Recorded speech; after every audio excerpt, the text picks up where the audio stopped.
வணக்கம் மக்களே. இன்னைக்கு நாம கும்பகோணம் கடப்பா செய்யறதை எப்படின்னு பார்க்க போறோம்.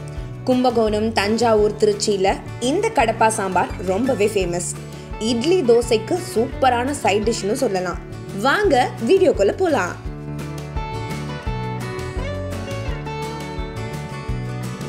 ஒரு மண்பானையில 1/2 கப் பாசிப்பருப்பு போட்டு ட்ரை ரோஸ்ட் பண்ணி எடுத்துக்கணும்.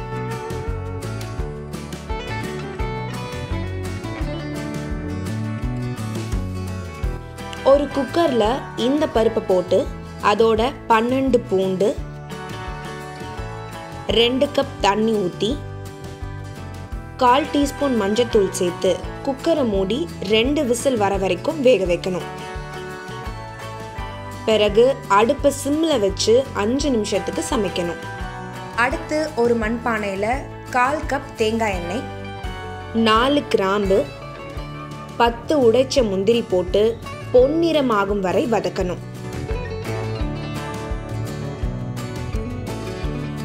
இதுல 12 சின்ன வெங்காயம்,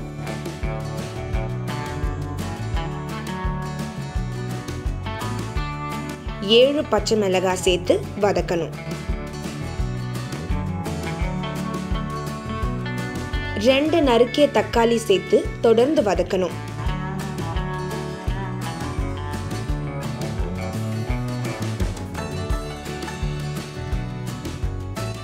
ஒரு டீஸ்பூன் உப்பு சேர்த்துட்டு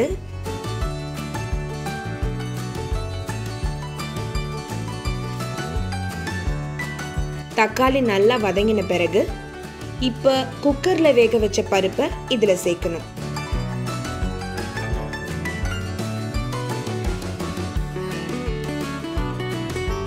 லைட்டா கொதி வந்த பிறகு 1/2 கப் தண்ணி ஊத்தி 10 கருவேப்பிலை போட்டு 3 நிமிஷத்துக்கு கொதிக்க விடணும். 1/4 டீஸ்பூன் பெருங்காயம் சேர்த்து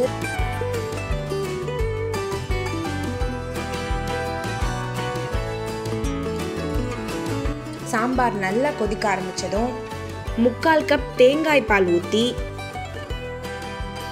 1 டீஸ்பூன் கொத்தமல்லி சேர்க்கணும்.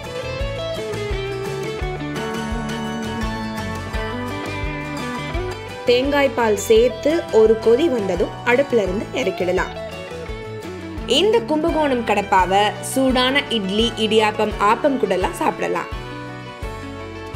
இந்த ரெசிபி உங்களுக்கு பிடிச்சிருந்தா கூட்டு தமிழ் சேனலை சப்ஸ்கிரைப் பண்ணுங்க, பெல் ஐக்கனையும் கிளிக் பண்ணுங்க.